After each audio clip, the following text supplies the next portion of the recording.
नमस्कार दोस्तों, आज अपन नेक्स्ट वीडियो में देखेंगे कि प्रश्न 6, 7, 8 कैसे आएंगे। उससे पहले अपन 2 वीडियो डाले, उसमें 1 से लगा करके 5 तक प्रश्नों के बारे में चर्चा की है। आगे जो 10th का एग्ज़ाम बहुत नज़दीक आ गया है, 2-3 दिन ही बचे हैं। तो छठा प्रश्न है जो आपके बिंदु पथ प्रश्नावली जो है 10वीं प्रश्नावली उससे आएगा और 1 नंबर का ही सवाल होगा। छोटे छोटे सवाल आएगा। मैंने 3 प्रश्न लिए हैं, उन 3 में से पहला देखो आप, घड़ी के पेंडुलम के सिरे का बिंदु पथ क्या होगा, ऐसा आएगा। घड़ी के पेंडुलम के सिरे का बिंदु पथ लिखिए, ऐसा सवाल भी आ सकता है। तो आपको पता है कि घड़ी का जो पेंडुलम होता है वो ऐसे घूमता है। जैसे माना ये घड़ी का पेंडुलम है, तो एक बार ये इधर जाता है, वापस ऐसे आता है, तो मानो यहाँ पर ऐसे दोलन करता रहेगा ये, तो इसका बिंदु पथ ऐसे गति करेगा ये, अर्थात इसका ऐसी आकृति बनेगी। आप देखोगे तो ये है क्या, ये एक वृत्त का चाप है। क्या है? वृत्त का चाप। तो इसका उत्तर हो जाएगा वृत्त का चाप। ठीक है। तो घड़ी के पेंडुलम के सिरे के बिंदु पथ का जो बिंदु पथ होगा वो होगा वृत्त का चाप। मोस्ट इम्पोर्टेंट है, देख लेना आप। समतल में लुढ़कने वाले वृत्त के केंद्र का बिंदु पथ लिखिए। देखो माना ये समतल है, ये समतल है, इस समतल के ऊपर कोई एक लुढ़कने वाले वृत्त है। जैसे ये वृत्त है, ये वृत्त लुढ़क रहा है, ऐसे ऐसे जा रहा है, गति कर रहा है, और ये वृत्त है। माना एक बार वृत्त ये बना ले, इतने वृत्त बनाए अपने।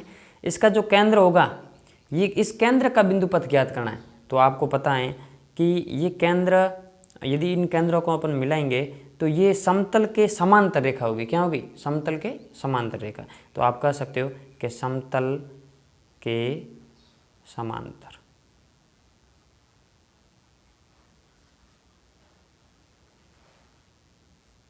समतल के समांतर।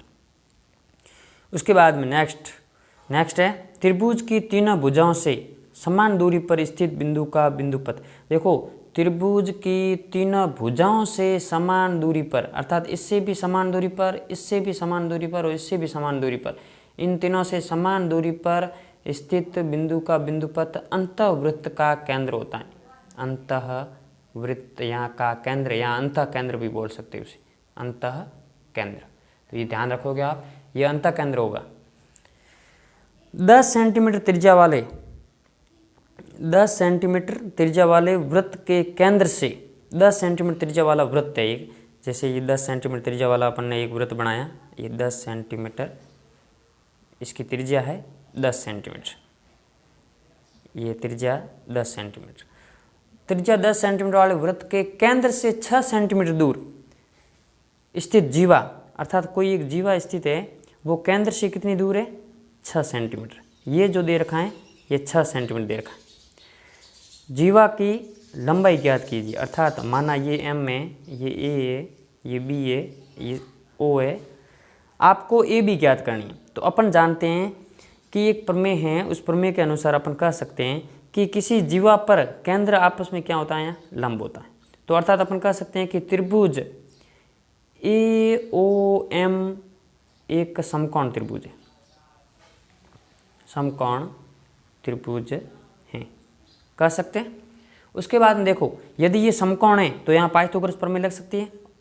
केंद्र से 6 सेंटीमीटर दूर, देखो कर्ण दे रखा है, लंब दे रखा है, आधार ज्ञात करना है, अर्थात अपन यहाँ पर पाइथागोरस प्रमेय से, पाइथागोरस प्रमेय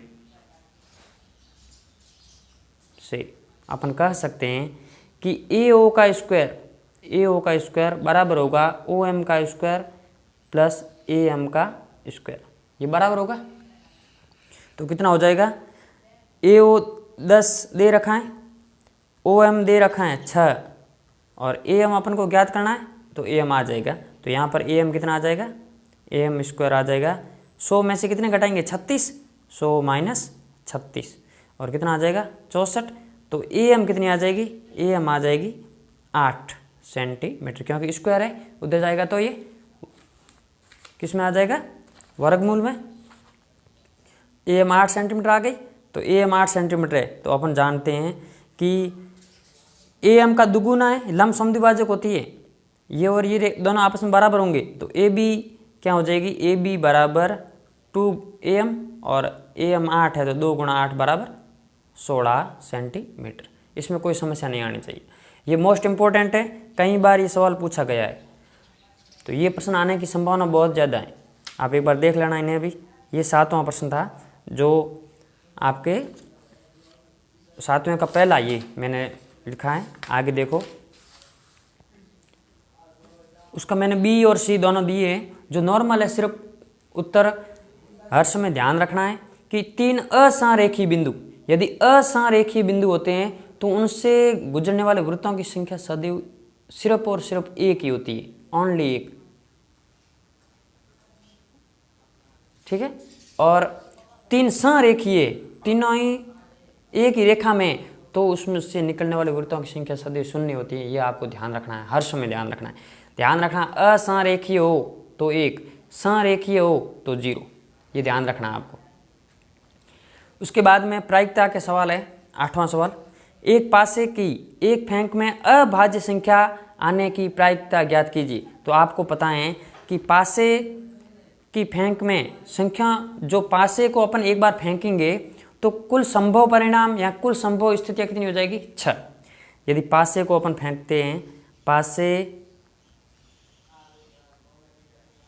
को फेंकने पर कुल संभव स्थितियाँ, कुल संभव स्थितियाँ कितनी हो जाएगी, 6। कुल संभव स्थितियाँ हो जाएगी 6। और 6 कौन कौन सी, 1, 2, 3, 4, 5 और 6, ये स्थितियाँ होगी पासे की। और आपको ज्ञात क्या करना है,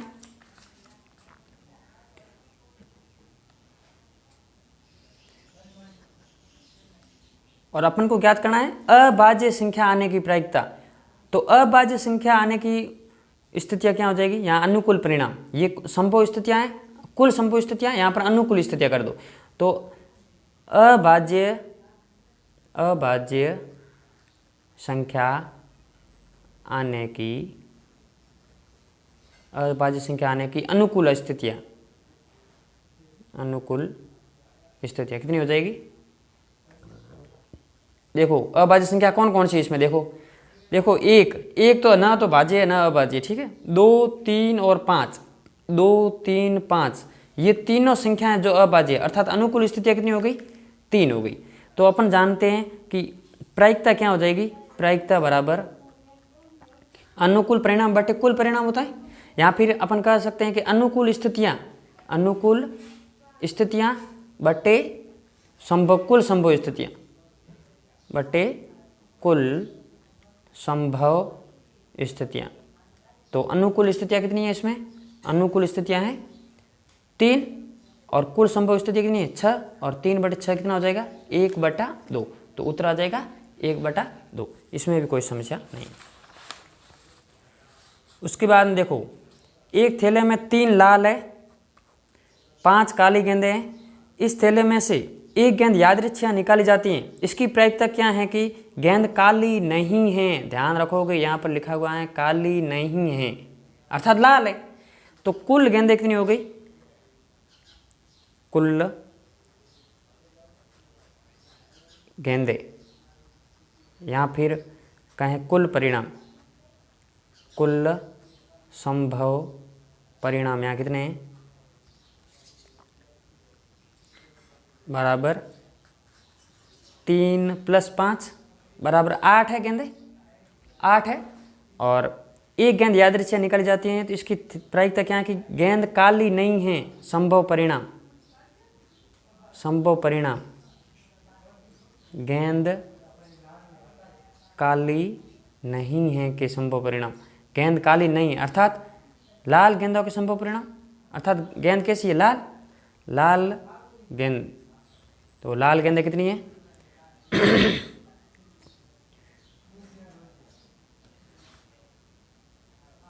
लाल गेंदें कितनी है, 3।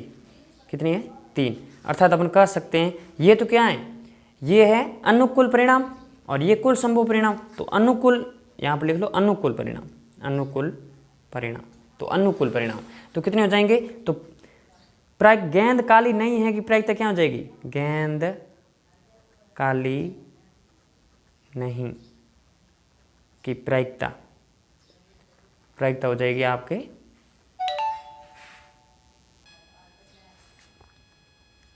प्रायिकता हो जाएगी, ये कितनी है? अनुकूल परिणाम बटे कुल संभव परिणाम। तो अनुकूल परिणाम है 3, कुल संभव परिणाम है 8, तो उत्तर आ जाएगा 3/8। तो प्रायिकता कितनी आ गई? 3/8। इसमें भी कोई समस्या नहीं आनी चाहिए। ये तो थे 8वां प्रश्न। उस 8वें के मैंने 1-2 सवाल और लिए हैं, वो भी देख लो आप। ताश के 52 पत्तों में से यादृच्छया एक पत्ता निकाला जाता है। टोटल पत्ते 52 होते हैं, उनमें से एक पत्ता निकाला जाता है। प्रायिकता ज्ञात कीजिए कि पत्ता हुक्म का हो लेकिन इक्का ना हो। तो यहां पर देखो, कुल संभव परिणाम तो आपको पता है कितने हो जाएंगे? 52। कुल संभव परिणाम बराबर 52। परंतु आपको यह भी ध्यान रखना है कि अनुकूल परिणाम क्या है? अनुकूल परिणाम यहाँ होंगे। अनुकूल परिणाम क्या होंगे कि हुक्म का हो लेकिन इक्का ना हो। अर्थात हुक्म के कुल पत्ता कितने होते? 13। हुक्म का हो लेकिन इक्का ना हो। हुक्म के कुल 13 पत्ते हैं, इक्का 1 होता है, अर्थात कुल अनुकूल परिणाम कितने हो जाएंगे? 12। कितने हो जाएंगे? 12। तो मैं अभिष्ट प्रायिकता कह सकता हूं कि इसकी प्रायिकता क्या हो जाएगी? कि प्रायिकता हो जाएगी अनुकूल परिणाम बटे कुल संभव परिणाम, तो 12/52। 12 में 52, 4 का पहाड़ से कट रहे हैं दोनों, 3 और 13, 3/13। तो ये इसका उत्तर हो जाएगा। और लास्ट ये सवाल जो कई बार पूछा जाता है कि PA, देखो आपको पता है PA प्लस प्रायिकता A नहीं की, अर्थात यहाँ PA', यहाँ A नहीं, A' को A नहीं भी बोलते हैं। इन दोनों का कितनी हो जाएगी? बराबर। इन सदी योग क्या होता है? इसका 1 होता है। तो यहाँ पर अपन लिख सकते हैं कि PA दे रखा है 0.65, PA नहीं ज्ञात करना है, लिख लो इधर ही, और इन दोनों का योग 1 होता है। तो अपन यहाँ पर क्या आ जाएगा? PA' बराबर 1 माइनस 0.65। तो उत्तर आ जाएगा आपके 0.65 घटाएंगे, कितना आ जाएगा? 0.35। ये प्रायिकता आ गई इसकी। ठीक है, तो साथियों बेस्ट ऑफ लक। एग्ज़ाम बहुत नज़दीक है, ये वीडियो ज़रूर देखना।